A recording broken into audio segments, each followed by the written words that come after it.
And again, another sensational editorial look. It's very editorial, literally printed on the forehead. Oh, I think it's great. Well, the thing about you, Caterina, is you have a delightful eye. A lot of people do, I guess, avant-garde or work that can sometimes stretch the boundaries, but it can look like a freak-out. Yes. But what you do is make it elegant and sexy and actually quite beautiful.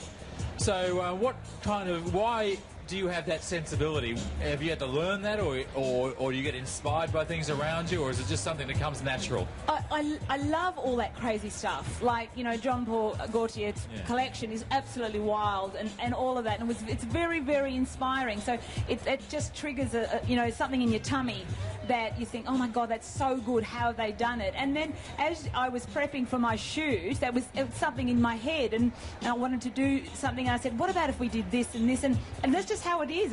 I just work it in. I try to work it. How can I do it? Make it. It's got to always be commercial for me, in the sense it's got to be elegant on the edge, but it's got to be good for the shop. It's got to be good for business. Are there ever times where you do something and you think, oh no, it looks plain ugly. I'm on the wrong track here. Yes, absolutely. And I think that is really terrible. I don't like it, and it could be in the middle of the shoot. And that's generally I'm having a meltdown. Yeah. I have a little thing that if I get really nervous or I don't like what I'm doing, I do this. Like I'm thinking, oh my God, and if my staff see me doing this, twitch. And they go, uh-oh, this is not going down well here, there's a problem, and it's just, and sometimes those meltdowns are really, or it's not working, you've got to go to another dimension. Okay, that's not working, let's move, and it's hard. And that's why I always say, you've got to have your briefing and know where you're going, but you've got to be careful because it might not quite work. And are you actually designing things in your head, or do you wait till you see the talent, wait till you see a selection of clothes? What comes first, your inspiration, or are you getting inspiration from other elements? All different things. I get inspiration from lots of different things. But when, you see things that are very exciting and you find that very inspiring. But when you've got to, like for me, when I've got to do a shoot, I'm a bit of a hoarder, so I hoard all my magazines and I hoard everything and look out if anyone touches them. But when it comes to the brief, and then I bring the photographer in, and then I lay them all out, and they could be all on different way out there, or that's been done. And sometimes you put things aside that you liked, but then you're not shooting for 3 months, and then that's passé. Yeah. And you go, that's been done together, so you have to move. And so then you're hungry for something fresh. So you pull them all in together, and then once you've got the idea, then the talent. Okay, and then you've got to change the hairstyle to suit the talent, because the talent's important, then the hair. So there's always going to be some compromise in the process, always. Isn't there?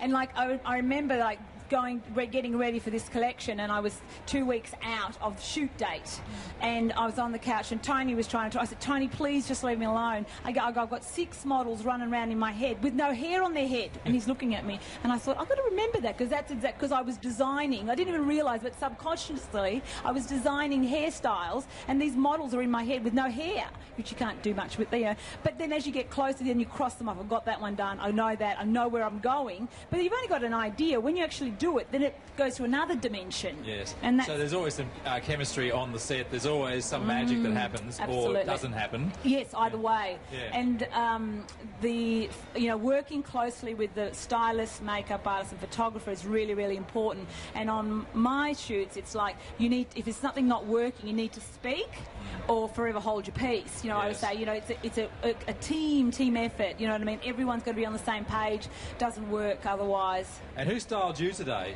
Because you look brilliant. Stand up, do a twirl. I just told you I've been to Paris, so this is from Paris. Okay. It's lovely. What design is that?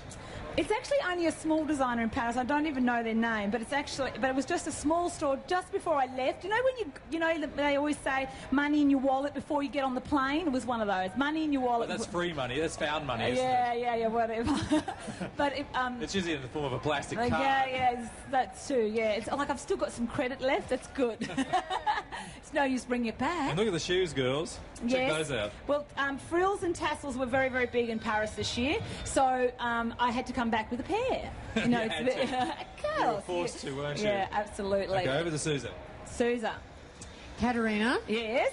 This is the part we call the roundup, where we get to know more about you than you thought we would. Okay. Now, first of all, a question on everybody's lips. You know, so much fame, so much notoriety, so many names. I've heard Caterina diBiase, and I've heard Caterina diBiase. I've also heard Kathy diBiase. I think that's from your past. Yes, sure. But once and for all, for Culture TV and posterity, so the world can know, what exactly is your real name? Well, as you, if you don't know, I'm Italian descent. So I'm Italian, and it's Caterina with a C, because there's no K in the Italian language, and it's diBiase. So everyone, it's Caterina diBiase. That's correct. That is the correct pronunciation of my name. But a lot of people find that difficult. And in actual fact, if you read it, it's easier to, when you read it, it will be diBiase. But diBiase is something that's been Australianised, you know, and Kathy was one of those things, because when I was in primary school and high school, you wanted to be one of the Australians, yeah, and so Kathy is an old thing, but you know, Caterina is what I. You'll always be Caterina diBiase. Everyone's just like totally. Yes, it's you know, and it's pasta, not pasta. But that is my name. It's Italian. Thank you. Now that we've set the record straight, you're welcome. I'm with the real question. Okay. So just treat me like your therapist and say the first thing that comes into your head. I'll always get into trouble. And when I ask you, cat or dog? Cat. And why? Cat, my name, yeah, it would have to be my name. Someone else said, but I think it's my name, yes. So if you weren't a hairdresser, what would you be? I would be, now, if I think about it now, I'd be an interior designer. Originally, I started hairdressing to be a beautician. Okay. Yeah. Now, in the movie of your life, who would play you? Oh, Jesus. No. Oh, I don't think he's alive anymore. He's not. In the movie, oh my God, poor woman. I don't know. Barbara Streisand, Jesus. I would, you know, probably one of my idols, I think, is Angelina Jolie. I think she's amazing. Well, she's an action woman also. Yes. That was there. Yeah. Favourite meal? Seafood. I love seafood. And you know, Italian is what I grew up with, so obviously Italian is my favourite. But if I'm going out, I don't go to have Italian, so it's either seafood. We'd definitely go out for seafood, because I hate cooking it. And what music are you listening to at the moment? When I'm not at work and I put music on, it's generally opera. Yeah, I love the big stuff. I love you know what that's about? I love that power. I love that energy and what it does. Yeah. So that's I really love. On the Be Gorgeous stand, have we got deals for you this afternoon? It'll knock your eyes out.